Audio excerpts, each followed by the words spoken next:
Muy buenas. A ver, cuando pensamos en rendimiento máximo, casi siempre nos vamos al entrenamiento físico, ¿verdad? Pues hoy vamos a meternos de lleno en lo que de verdad marca la diferencia, el entrenamiento invisible. Hablamos de nutrición y de fortaleza mental. Vamos a ver qué secretos esconden. Para empezar, vamos a usar una imagen que lo explica todo a la perfección. Pensemos que el cuerpo de un atleta es como un coche de Fórmula 1. Le metemos horas y horas en el taller, que sería el gimnasio, ¿no? Y kilómetros de puesta a punto, que son los entrenos. Pero llega el día de la carrera y la pregunta del millón es ¿qué combustible le estamos echando? Porque al final, todo, absolutamente todo, depende de eso. Y es que, ojo, porque siempre hay cuatro grandes enemigos al acecho, cuatro saboteadores silenciosos que pueden tirar por la borda meses y meses de curro.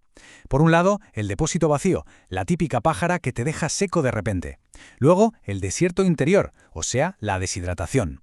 La rebelión interna, que son esos problemas de estómago que te amargan la existencia. Y por último, el motor gripado, una mala recuperación que te impide avanzar.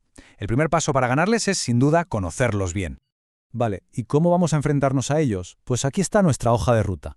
Primero vamos a identificar bien a estos saboteadores. Después veremos cómo alimentar la máquina con la nutrición adecuada. Luego nos meteremos en la sala de máquinas, que es la mente. Y para terminar, juntaremos todas las piezas para entender en qué consiste la verdadera ventaja del atleta. Venga, vamos al lío. Empezamos por el principio. Sección 1. Los saboteadores silenciosos. Como decíamos, la pájara, la deshidratación, los problemas digestivos, pero lo más importante que hay que entender es que la batalla contra ellos no empieza el día de la carrera, que va, empieza mucho antes. Cada uno de estos problemas nace de una mala planificación. Las defensas se construyen en el día a día. Y la mejor defensa, sin duda, es lo que vamos a ver ahora en la sección 2, alimentando la máquina.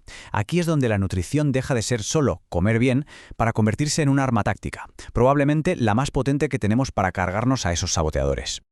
Esta estrategia de nutrición avanzada tiene como tres fases, muy claras. La primera es el entrenamiento metabólico. ¿Qué es esto? Pues básicamente enseñarle al cuerpo a ser una especie de máquina híbrida, que sepa quemar grasas de forma súper eficiente. La segunda, el plan de combustible para la competición, o sea, repostar sobre la marcha pero con una precisión casi de cirujano. Y la tercera, la reconstrucción. Se trata de aprovechar esa famosa ventana metabólica justo después del esfuerzo, cuando el cuerpo es como una esponja, para asegurarnos de que la recuperación sea total. Y aquí tenemos la ciencia detrás de todo esto. Este gráfico, que es de Asker Jokendrup, un auténtico crack en la materia, nos enseña algo fundamental. Y es que, a medida que el ejercicio dura más, la necesidad de carbohidratos por hora se dispara. O sea, que no tiene nada que ver una carrera de 1 hora con una de 3 o 4. Hay que ajustar el combustible con muchísima precisión. Y ahora viene una de las ideas más potentes, una auténtica revolución.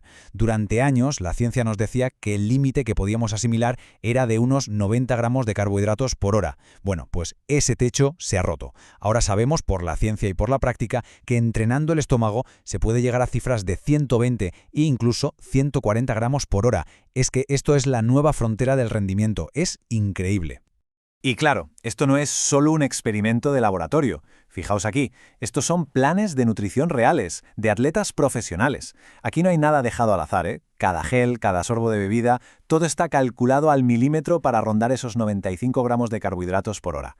Es el ejemplo perfecto de cómo la ciencia se convierte en una ventaja competitiva brutal en el mundo real. Pero, ojo, que no todos son carbohidratos. El segundo pilar del combustible es la hidratación. Y aquí la clave no es solo beber agua, para nada. La palabra mágica es sodio.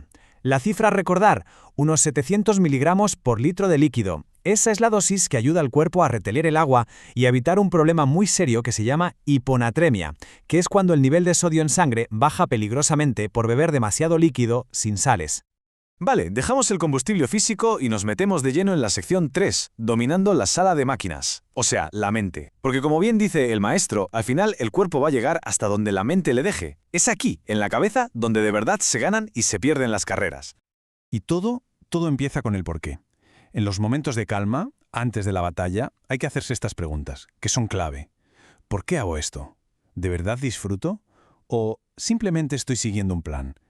Las respuestas a estas preguntas son el ancla. Son lo que va a mantener a flote al deportista cuando llegue la tormenta de verdad, cuando aparezcan el dolor y las dudas. Si no hay un porqué fuerte, la voluntad se evapora. Una herramienta mental súper potente es la visualización. Pero cuidado, que esto no es sentarse a soñar despierto. La fuente lo define como lo que es un entrenamiento mental. es literalmente programar el sistema nervioso. Es enseñarle el recorrido antes de empezar, para que cuando se esté en la carrera todo le suene, todo le resulte familiar, y así el pánico no tiene dónde agarrarse. ¿Y por qué es tan eficaz? Pues esta cita lo clava.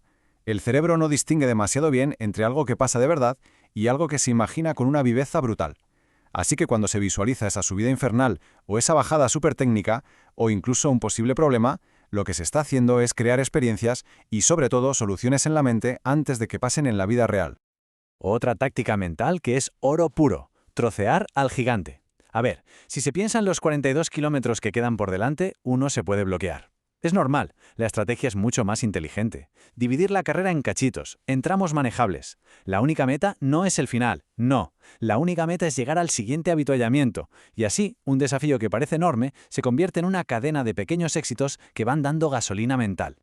Vale, pero ¿y si todo se tuerce? ¿Qué pasa cuando las cosas van mal? Pues es justo ahí donde se entrena el músculo de la resiliencia. El proceso tiene 3 pasos. Primero, aceptar el golpe. La frustración es normal, es humana. Segundo, mantener la perspectiva. Oye, que es solo una carrera. Y tercero, y para mí el más importante, buscar el aprendizaje. Transformar esa frustración en información. ¿Qué ha fallado? ¿Qué se puede mejorar? Eso es lo que hace a uno más fuerte. Y con esto llegamos a la última sección, la ventaja del atleta. Aquí es donde atamos todos los cabos. La auténtica ventaja competitiva no está solo en tener unas piernas fuertes, está en la sinergia, en la combinación perfecta entre un combustible adecuado y un carácter de hierro forjado en la mente.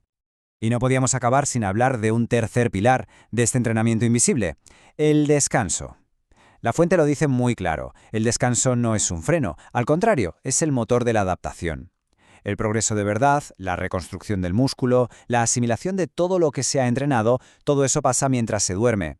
Es la pieza que hace que cada gota de sudor valga el doble. Y me encanta esta reflexión final de el maestro porque redefine lo que es ganar. Dice, la verdadera victoria no siempre es cruzar la meta al primero, sino cruzarla sin haberse rendido a tus propios demonios. Es que es potentísimo. La victoria más grande es la que se libra por dentro, contra el dolor, contra las ganas de abandonar. Así que al final todo se reduce a una pregunta que cada deportista debe hacerse. ¿Se están entrenando solo las piernas? ¿O se le está dando la misma importancia al combustible, a la mente y a la recuperación? Porque es en ese equilibrio, en la suma de todo, donde está la clave no solo para rendir más, sino para que ese rendimiento sea sostenible en el tiempo.